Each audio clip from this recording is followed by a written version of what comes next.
Okay, so I have on the bench a ZF6HP 26 valve body out of a 2004 BMW X5. And this gentleman drove from Buffalo for me to check his car.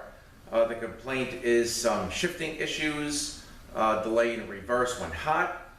So when the car initially got here, I like to scan the car, of course. No check engine lights were on, no lights were on, and of course, no codes present in the engine or in the transmission.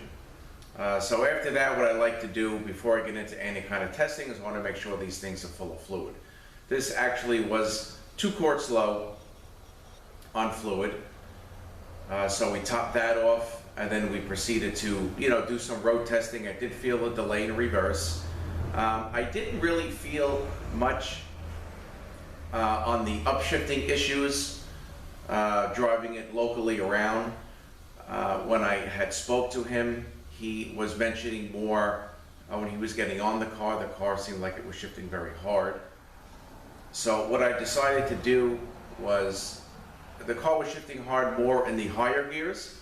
So what I decided to do was drop out the valve body, and to try to get some direction, and just instead of throwing parts at it, I pulled the solenoids and I shipped them off to Ericsson's to be flow checked.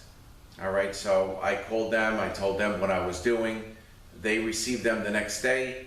They called me up, and 1 solenoid out of the 7 was no good, and that is the MV1 solenoid.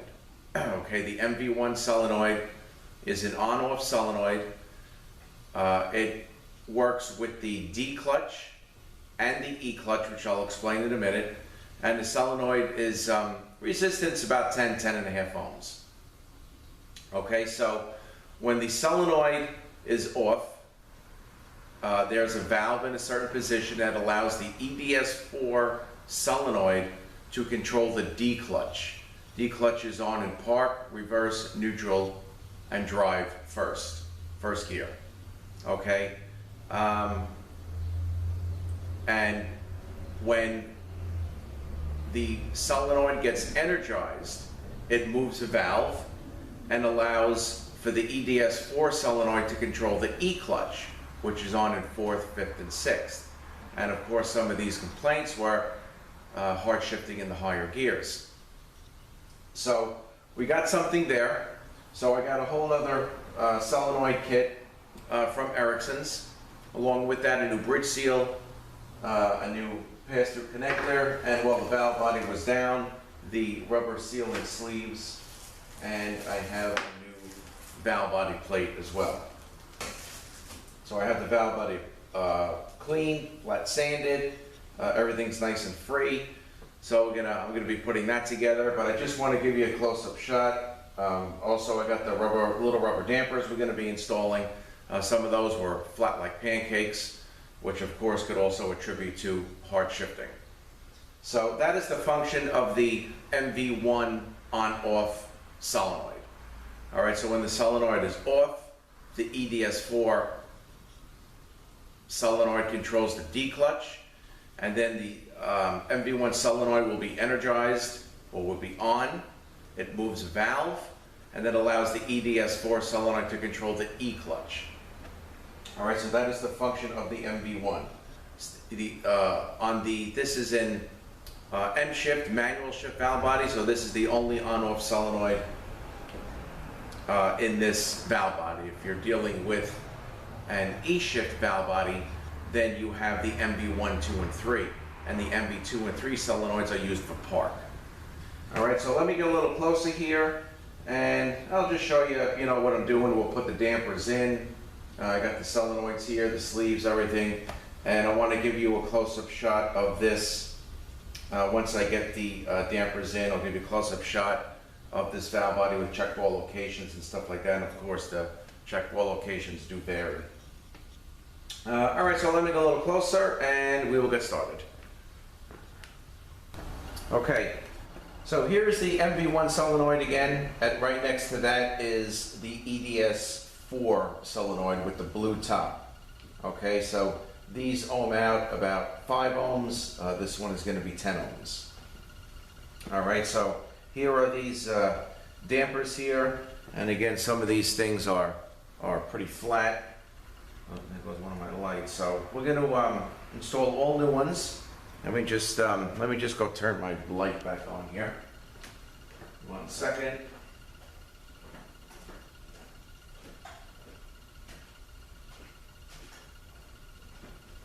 Okay, so we'll put all the dampers in, and then we'll install them back into the valve body. All right, so here's a couple of these, you know, and here's a good one. So these things are definitely flat and no good.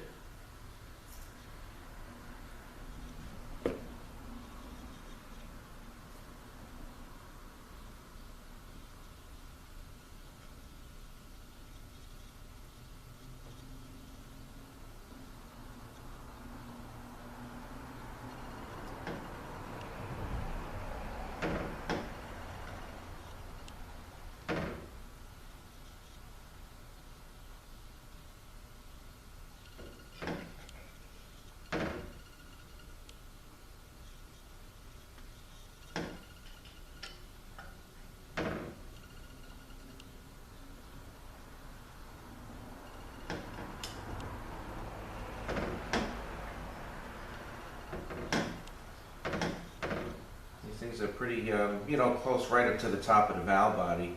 Before there was a nice space in there.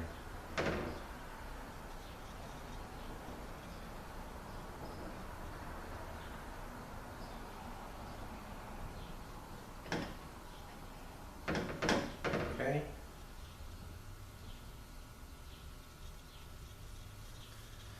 All right, so I'm going to give you a close-up shot of this. I figure while this thing is down, I had them send me the sealing sleeves. Now, a lot of times they may want to know the number on the side of the transmission that begins with 1068. So if you're going to be ordering parts, it's a good idea to get that number. It starts with 1068, then it might say 00002 or something to that effect. I had this thing pushed outside already. I had the valve body down, I had the car pushed out. So what I did was I gave Erickson's the last 7 or 8 of the VIN, and he was able to figure out the sleeves that I needed. And of course, the solenoids, you know, we go by the color. So this is the typical set: 3 yellow, 3 blue, and 1 black. I have my new bridge seal and my new connector here. And here is the bonded plate that I'm going to be installing. Okay. The TCM cleaned up nice. You know, I like to take the slide out and get all the crap off because there's a lot of magnets back there for the range switch. All right, so this is all nice and clean. And I'm actually just waiting on my new filter, which should be here this morning. So let me give you a close-up shot of this, and here's the old plate. All right, sometimes the plate does get a little marked up from these check valves. All right, gets beat up a little bit. And also this stuff here was all the silicone channels, everything was all coming apart, and it was all kind of hanging off the side of the unit, you know, so definitely called for a new plate there. All right, let me give you a close-up shot of this section of the valve body here. Let me just switch angles, give me 1 second. All right, here's a close-up shot. We got a couple of check balls up here on top. You got one here, valve and spring. And this section we got 3 check balls, 1, 2, and 3. Sometimes there's 4 in here depending on the model. All right, we got one here, one up top here, filter, and another valve and spring, and then of course your 6 dampers. All right, again, this is an 04. I believe it's a 4.4. I have to double check that engine size. It is BMW X5. All right, let me just switch angles once again. All right, so we can just put these halves together real quick. Now, as far as the plates go, you got a number here. All right, B051, or you even have an A051. Okay, either way, they're going to probably be looking for that number to get the correct plate.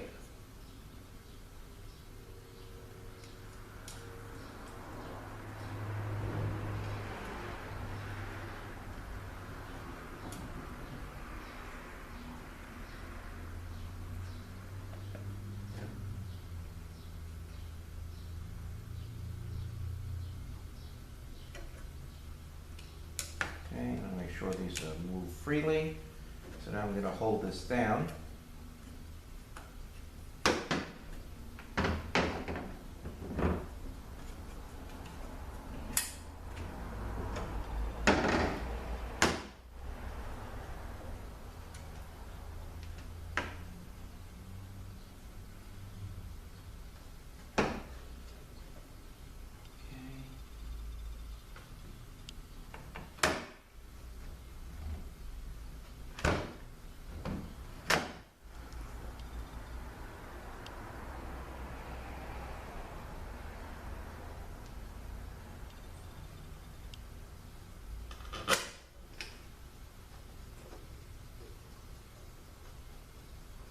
So I'm going to put just a couple of bolts in, and then we're going to put the computer on just to make sure everything is lined up.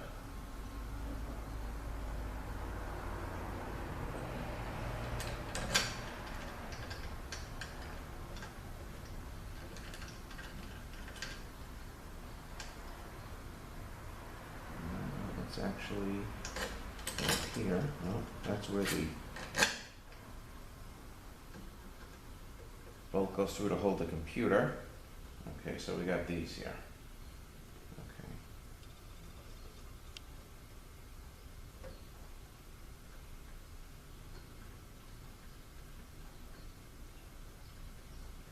All right, so I want to just get these hand tight, and they should be 27s.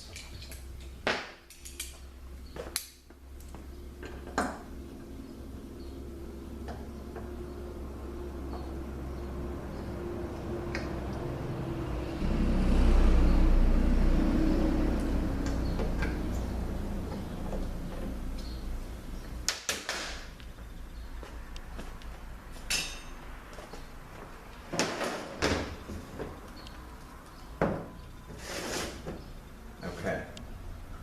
Don't need the manual valve hooked up yet. I just want to make sure.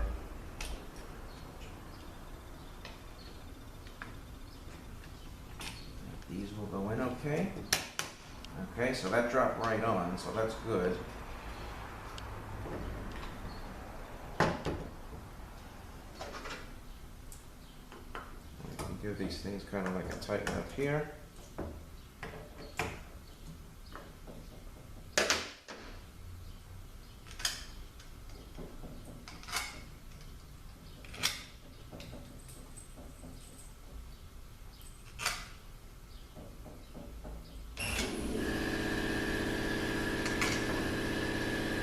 And I'll tighten these down.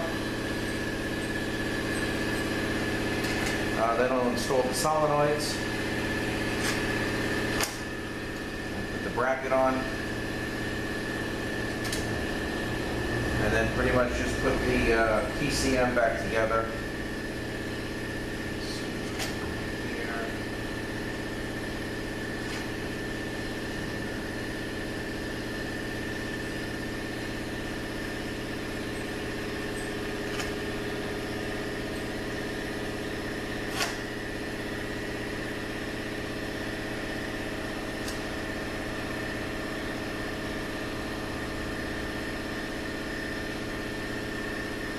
Okay, so we should have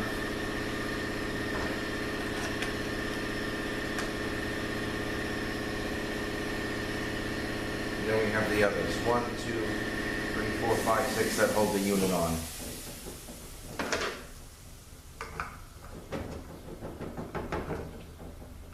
And these I torque down to about 85 inch-pounds.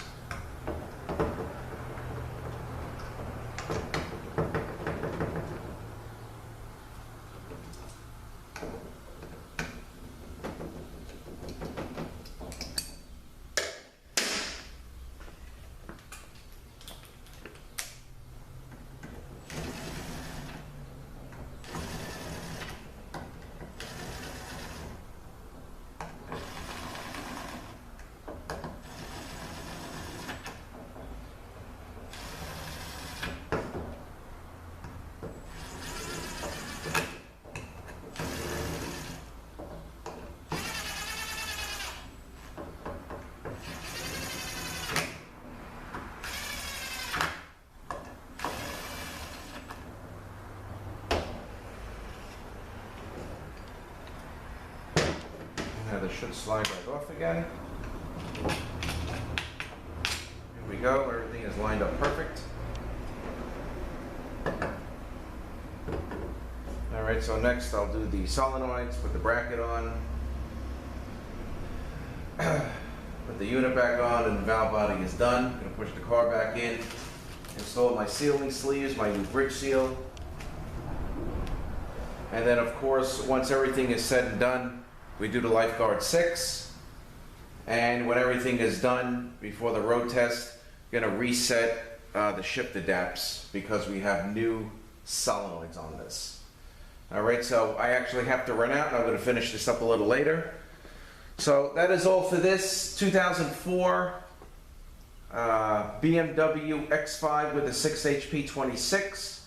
Complaint of shifting problems, also a delay in reverse when hot, and again found the MV1 solenoid, on-off solenoid, mechanically blocked. Wasn't giving enough PSI when called for, would only give up to a certain amount, and he said that amount was about 50 PSI when he was calling for 70. And so that solenoid definitely is no good. And usually, you know, the MV1s, they're usually pretty good. Very rare that I see one of these bad. Most of the time, you know, these pressure solenoids are the ones that get mechanically clogged. So, and again, that works in conjunction with the EDS4 solenoid. One way, when the solenoid is off, the EDS4 controls the D clutch, which is on in park, reverse, neutral, and drive. And then when energized, it moves a valve and allows the EDS4 solenoid to control the E clutch. So we're going to do it up, reset the shift adapts, take it on a road test, and I'm thinking all should be well. Alright guys, thanks for watching. Have a great day, and we'll see you next one.